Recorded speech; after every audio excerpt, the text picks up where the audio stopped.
అందరికీ నమస్తే. కేంద్ర ప్రభుత్వం పార్లమెంట్లో ఒక విషయం చెప్పింది. పాలమూరు రంగారెడ్డి ప్రాజెక్టుకు జాతీయ హోదా ఇవ్వలేం. జాతీయ హోదా అంటే ప్రాజెక్టు ఖర్చులో 90% కేంద్రం భరించడం. మనకు ఆర్థిక పరిస్థితి బాగాలేదు కాబట్టి భరించాలి. కానీ భరించలేము, అసలు దానిలో లేదంట. ట్రిబ్యునల్లో తేలిన తర్వాతనే మదింపు సాధ్యం. ట్రిబ్యునల్లో నీళ్ళ పర్సెంటేజ్ తేలాలంట.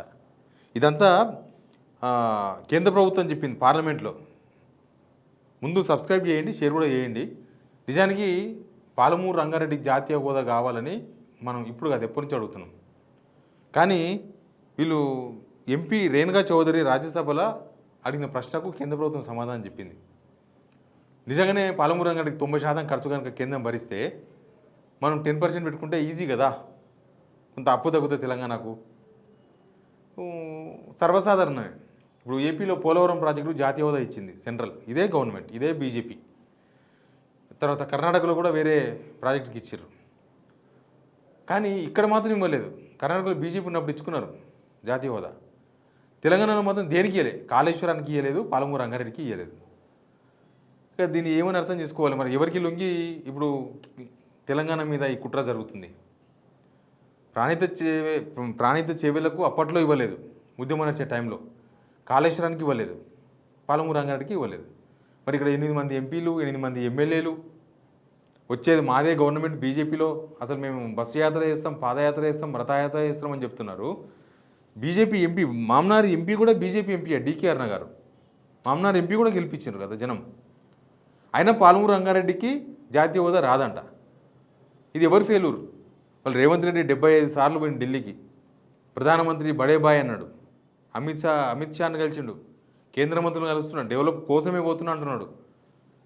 కనీసం గవర్నమెంటు ఒక శబ్దం కూడా వేయలేదు దీనిపైన. మీన్స్ ఒక కామెంట్ కూడా వేయలేదు. అట్లెట్లా జాతీయ హోదా ఇవ్వరు అని. అంటే రాష్ట్ర ప్రభుత్వము, కేంద్ర ప్రభుత్వం డిమాండ్ చేయాలి కదా. అక్కడ ఒకవేళ కాంగ్రెస్ ప్రభుత్వం ఉన్నా డిమాండ్ చేయాల్సిందే, రాష్ట్ర ప్రయోజనాలు కనుక వీళ్ళకి ఇంపార్టెంట్ అయితే. బీజేపీ గవర్నమెంట్ ఉంది, బీజేపీ గవర్నమెంట్ అడగనికే ఏంది ప్రాబ్లం? ముఖ్యమంత్రి ఇరిగేషన్ మినిస్టర్ మాట్లాడాలి. కరెక్ట్గా దరిద్రం ఏంటంటే వీళ్ళు వర్ణయాగం చేసిన రోజే వచ్చింది ప్రకటన. వీళ్ళు వానవాడాలని వర్ణయాగం చేసిండ్రు, పాలమూరు రంగారెడ్డికి జాతీయ హోదా ఇవ్వలేమని కేంద్రం చెప్పింది ప్రకటన. మరి ఇంతవరకు ఒక సింగిల్ స్టేట్మెంట్ కూడా ఇవ్వలేదు గవర్నమెంట్. పోనీ మన రాష్ట్ర ప్రభుత్వంతో ఫుల్ డబ్బులు ఉన్నాయి, మొత్తం ఎక్కడెక్కడ డబ్బులు సమీకరించిండ్రు, డబ్బులు ఖర్చు పెడతాం, కేంద్రం అవసరం లేదు, అన్నీ కూడా లేదు కదా. ఇప్పటిదాకా 2.5 yearsలో పాలమూరు రంగారెడ్డిలో ఒక తట్ట మట్టి కూడా ఎత్తలేదు గవర్నమెంట్. పైసలే 6,000 కోట్లు 5,000 కోట్లు అలికేషన్ చేసి దేనికి వస్తాయి?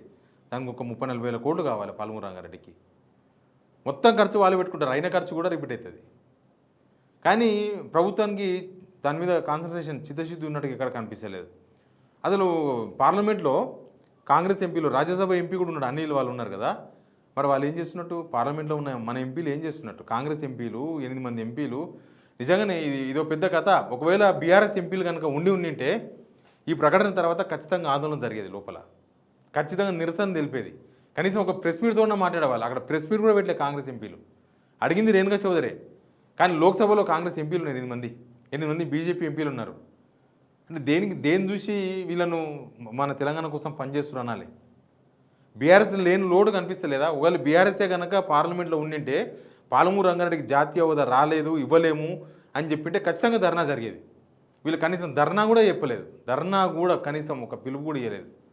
ఇక్కడున్న వాళ్ళు కూడా, ముఖ్యమంత్రి లేడు, ఇరిగేషన్ మినిస్టర్ లేడు, ఎవరు లేరు, పీసీసీ ప్రెసిడెంట్ లేడు, అక్కడ బీజేపీ ప్రెసిడెంట్ రామచంద్రరావు ఉన్నారు, ఎవరు లేరు. ఎవ్వరు ఒక్క సింగిల్ స్టేట్మెంట్ కూడా ఇవ్వలేదు. పాలమూరు రంగారెడ్డి పూర్తి చేయడం ఈ ప్రభుత్వంతో అవుతుందా? మొత్తం అప్పుల పాలైంది, 4 లక్షల కోట్లు అప్పు చేశారు. కాళేశ్వరం రిపేర్ అవుతలేదు, 500 కోట్లు పెడితే చేసే రిపేర్ రాజకీయ కుట్రలకు బలైంది. పాలమూరు రంగారెడ్డి కూడా వీళ్ళు రాజకీయ కుట్రలకు బలి చేయాలని చూసినట్టున్నారు.